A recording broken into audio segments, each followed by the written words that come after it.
5 सितंबर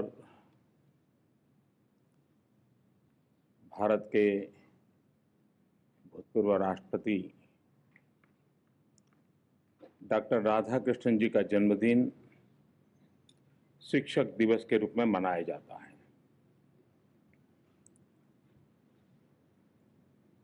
लेकिन कल कृष्ण का भी जन्मदिन आ गया और राधा कृष्ण का भी जन्मदिन आ गया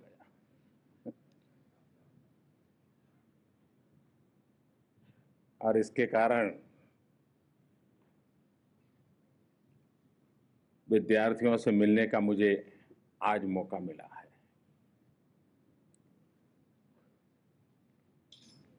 कभी कभी लोगों को लगता है कि शिक्षक दिवस पर विद्यार्थियों से क्यों समय बिताते हो।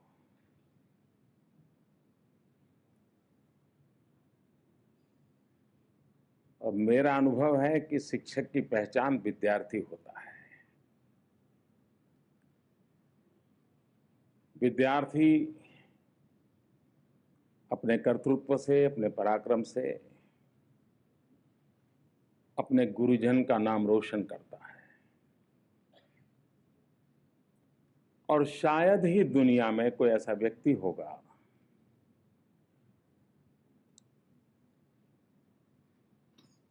जो इस बात को स्वीकार न करता हो कि उसके जीवन को बनाने में उसकी माता का और उसके शिक्षक का योगदान न हो। हर व्यक्ति के जीवन में कितने ही आप बायोग्राफी, ऑटोबायोग्राफी पढ़ लें, इस बात का जिक्र आता है। मां जन्म देती है, गुरु जीवन देता है।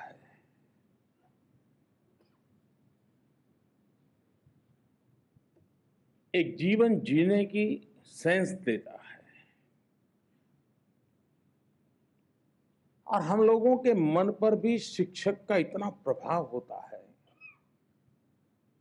अगर हम 8वीं कक्षा में पढ़ते हो और एक आध हमारे टीचर ने कह दिया हो कि रात को सोते समय पिलो ऐसे रखो, हमने कभी उसको नहीं पूछा होगा कि आप ये कहाँ से लाए, पढ़ा था, कहाँ पढ़ा था, किस साइंस में है, कौन डॉक्टर कहता है। लेकिन हमारे मन में ऐसा रजिस्टर हो जाता है, जब भी सोने के लिए जाते हैं तो वो टीचर याद आते हैं, वो पिलो याद आता है। हम भूल नहीं सकते, जीवन भर नहीं भूल सकते।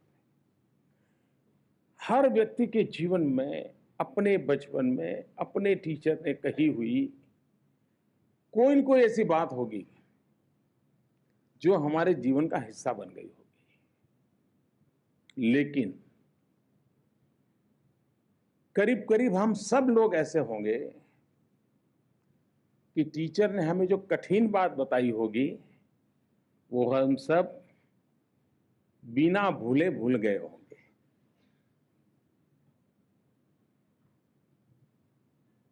और इसलिए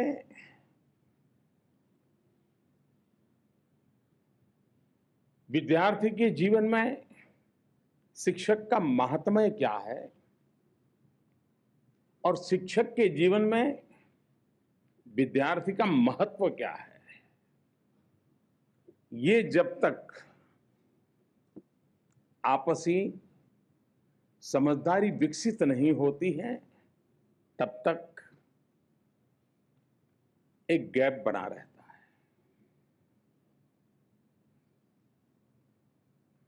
कभी कभी तो मुझे लगता है कि जिन शिक्षक मित्रों को लिखने की आदत हो, उन्होंने अपने जीवन काल के यादगार विद्यार्थियों के जीवन पर कुछ लिखना चाहिए कि जब मैं टीचर था तो 8वीं कक्षा में कैसा बच्चा था, ऐसा करता था, ऐसा व्यवहार था। तब पता चलेगा कि शिक्षक ने विद्यार्थी के जीवन में कितना वो इन्वॉल्व था। सिर्फ रिजल्ट आए और अच्छे मार्क्स लाने वाले विद्यार्थी दिखाई दें और बाकी विद्यार्थी नजर ना आए तो मैं मानता हूं वो शिक्षक अधूरा है। उसके साथ जीने वाले, और हमें ये न भूलें कि एक उम्र के बाद विद्यार्थी सबसे ज्यादा, बालक सबसे ज्यादा समय किसी के साथ बिताता है तो अपने शिक्षक के साथ बिताता है, परिवार के साथ भी कम बिताता है। और ऐसे समय शिक्षक का बहुत बड़ा दायित्व होता है। डॉक्टर राधाकृष्णन जी जीवन के सर्वोच्च स्थान पर पहुंचने के बावजूद भी अपने भीतर के शिक्षक को उन्होंने अमर बनाए रखा था, उसे कभी मरने नहीं दिया। शिक्षक कभी उम्र से बंधा नहीं होता है, शिक्षक कभी रिटायर्ड हो ही नहीं सकता है, अगर वो सच्चा शिक्षक है तो। आपने देखा होगा कभी कभी गांव में दादा होंगे 80-90 साल के, लेकिन अगर वो टीचर रहे होंगे तो 90 साल की उम्र में भी पोते के पोतों को भी बैठ करके पढ़ाते होंगे। पोता कहता होगा कि अब सिलेबस बदल गया है, फिर भी दादा कहते होंगे नहीं ये पढ़ो। ये जो उसके रगों में शिक्षकत्व रहा है वो उसे इस काम को करने की प्रेरणा देता है। हम लोगों को, हम में से बहुत लोग हैं और विद्यार्थी मित्र तो सभी हैं जिनको डॉक्टर राधाकृष्णन जी के जमाने में जीने का अवसर नहीं मिला। लेकिन अभी अभी हमें डॉक्टर अब्दुल कलाम जी को तो निकट से हम लोगों ने देखा है। वे भी भारत के राष्ट्रपति थे और बच्चों को बहुत प्यार करते थे, और यानी सचमुच में उनका वो पैशन था। उनको किसी ने पूछा था एक बार कि आप क्या चाहेंगे, लोग आपको कैसे याद रखें? तो डॉक्टर अब्दुल कलाम जी ने कहा कि लोग मुझे अगर याद रखना है तो टीचर के रूप में याद रखें।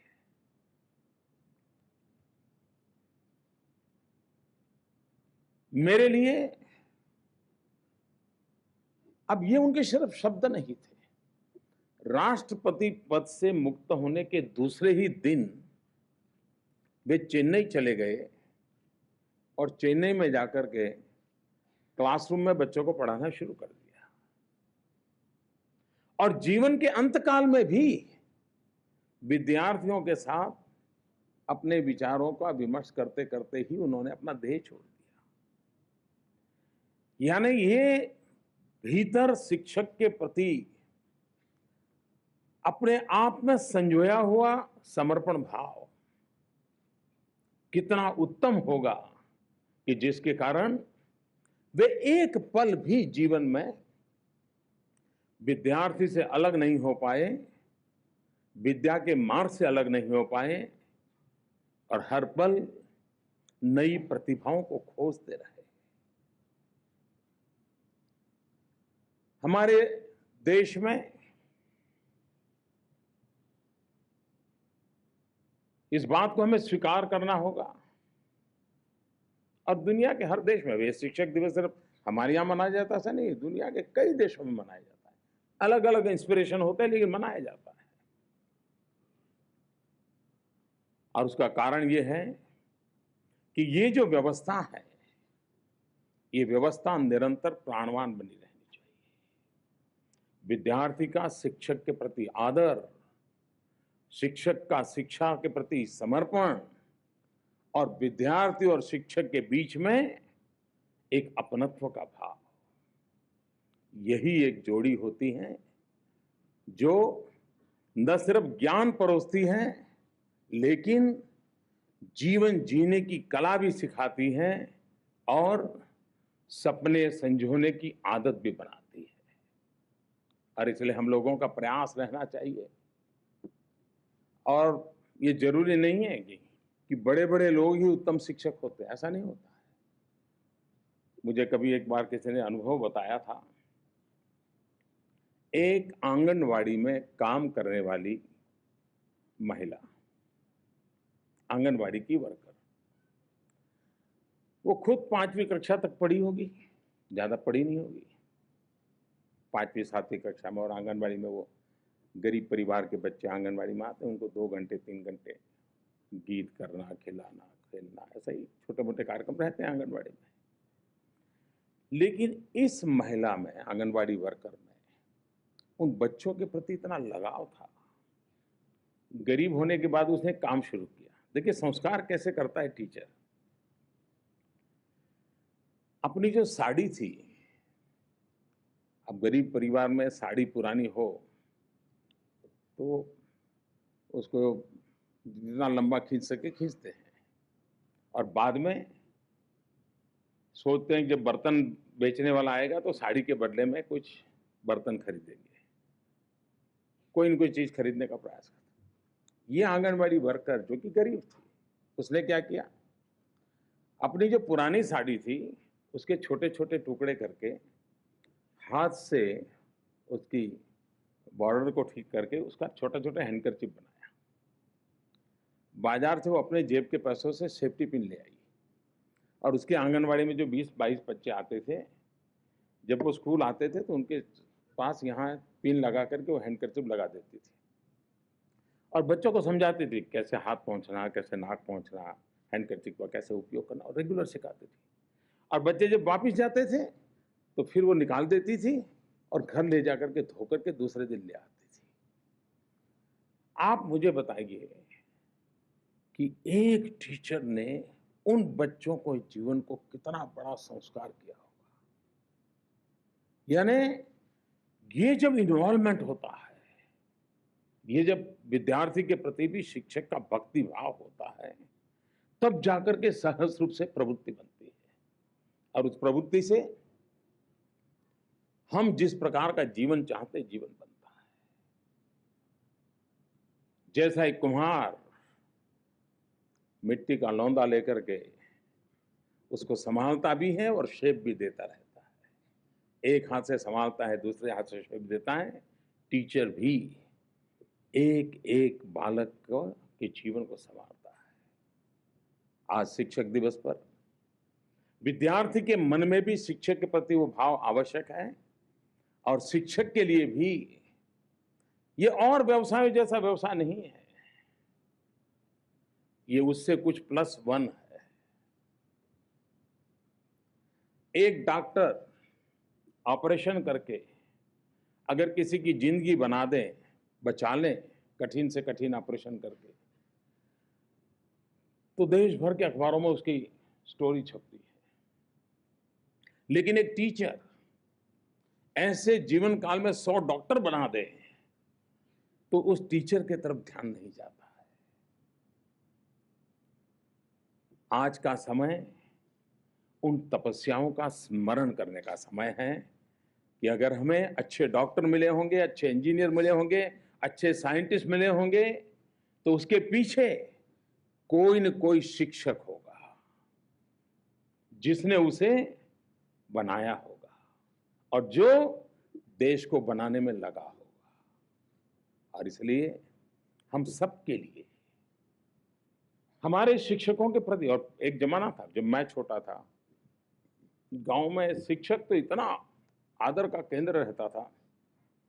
परिवार में कोई भी शुभ प्रसंग हो तो सबसे पहले बच्चों को कहते थे घर वाले, देखो भाई तुम्हारे टीचर के यहाँ ये रख के आ जाओ, दे के आ जाओ, ये प्रसाद टीचर के यहाँ रख दो।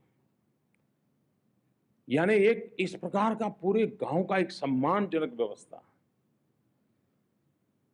इन व्यवस्थाओं को हमें फिर से विकसित करना होगा, और हर चीज रुपये पैसों से होती नहीं है, संस्कार से होती है, अपनेपन से होती है, उसके महात्म्य से होती है। इस प्रकार के कार्यक्रमों के द्वारा उन चीजों को पनपाने का प्रयास है, एक व्यापक रूप में बने। शिक्षक दिवस पहले भी मनाया जाता था, लेकिन क्या होता था, कुछ स्कूल में होता था तो उस दिन एक आध टीचर अगर बड़ा उत्साही हो, इनिशिएटिव लेता है, तो सुबह असेंबली में डॉक्टर राधाकृष्णन के जीवन पर कुछ बता देता था, या तो फिर कहते थे कि भाई आज टीचर बनना है, तो विद्यार्थी भी क्या सोचते थे, टीचर बनना मतलब कपड़े बदलना। पहले स्कूल के यूनिफॉर्म में आते थे, तो आज कुछ टीचर जैसे कपड़े पहन के आना, बच्चियां हैं तो साड़ी पहन के आना, फिर क्लासरूम में जाकर के एक आध पीरियड पढ़ाना और खुशी करना, ये इससे आगे नहीं होता था। हमारी कोशिश है कि इस प्रेरक पर्व को हमारी व्यवस्थाओं में प्राण कैसे लाया जाए, व्यवस्था को प्राणवान कैसे बनाया जाए, इसका महात्मा कैसे बढ़ाया जाए, और इसी के लिए कोशिश कर रहे हैं। मेरे लिए खुशी की बात है कि मुझे विद्यार्थियों के साथ गप्पा गोष्ठी करने का अवसर मिल जाता है, क्योंकि बालक मन जितना हमको सिखाता है उतना शायद कोई नहीं सिखा पाता। बालक का जो ऑब्जर्वेशन होता है वो सही होता है, यानी एक प्रकार से घटनाओं का सही दर्पण कहीं है तो बालक उस घटना को किस नजरिए से देखता है वो उसका सही दर्पण होता है। और उस देश भर के इन बालकों से आज मुझे बात करने का अवसर मिला है, मैं विभाग का आभारी हूँ। आज यहाँ 2 और काम हुए, एक डॉक्टर राधाकृष्णन जी का 125 रुपये का एक कॉइन, एक 10 रुपये का कॉइन, इसको भारत सरकार के वित्त मंत्रालय ने आज इसको देश के सामने रखा है। और दूसरा एक कला उत्सव की वेबसाइट का भी लॉन्चिंग हुआ। हमारे देश में कॉलेज के स्टूडेंट के लिए तो यूथ फेस्टिवल होता है, लेकिन अब वक्त बदल चुका है। हमारे छोटे छोटे बालकों में भी इतनी टैलेंट होती है, उनको अवसर मिलना चाहिए। और देश रोबोट तैयार करना नहीं चाहता है। हम कितने ही पढ़े लिखे क्यों ना हो, हमें कितना ही ज्ञान इंजीनियरिंग का, टेक्नोलॉजी का क्यों ना हो, लेकिन हमें रोबोट बनने से बचना है। हमारे भीतर संवेदनाएं हो,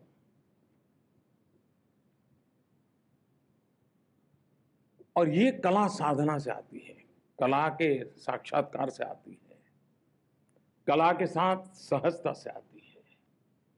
और बिना कला के जीवन एक प्रकार से रोबोट सा बन जाता है। इस कला उत्सव के माध्यम से हमारे स्कूल के जो बालक हैं उनको अवसर मिले उनकी प्रतिभा को निखारने का। लेकिन ये सिर्फ नाट्य नृत्य का कार्यक्रम नहीं है, इसके अंदर एक कल्पना है कि कोई न कोई एक थीम हो। जैसे मान लीजिए हम एक बार थीम तय करेंगे, भाई बेटी बचाओ बेटी पढ़ाओ, तो उस कला उत्सव में जितने ड्रामा आएंगे उसी विषय पर आने चाहिए, गीत आए तो उसी विषय पर आने चाहिए, नृत्य आए तो उसी विषय पर आने चाहिए। तो पूरे देश में कला उत्सव के साथ साथ एक सामाजिक दायित्व का माहौल भी बनेगा। और इसलिए और उसको वेबसाइट पर रखा है। मैं चाहूँगा कि देश भर के सभी स्कूल के लोग इसके साथ अपने आप को जोड़ेंगे और कला उत्सव को सचमुच में एक उत्सव के रूप में तैयार करेंगे, मैं अपेक्षा करता हूँ। मैं फिर एक बार आज डॉक्टर राधाकृष्णन जी को नमन करता हूँ, देश के सभी गुरुजनों को नमन करता हूँ और सभी शिक्षकों से अपेक्षा करता हूँ कि हमारा काम है पीढ़ियों को बनाना, पीढ़ियों को बढ़ाना, वही देश को बढ़ाएंगे। उस काम को हम सब मिलकर करें, इसी अपेक्षा के साथ बहुत बहुत धन्यवाद। हमारे पैकेज की मजाक उड़ाते रहे, बाल की खाल उधेड़ते रहे, लेकिन बिहार की जनता के गले उतार नहीं पाए। उनको लगा कि मोदी ने जो 1,65,000 करोड़ का पैकेज घोषित किया है, उसके खिलाफ बोलने से तो बिहार की जनता हमारा मुंह भी नहीं देखेगी।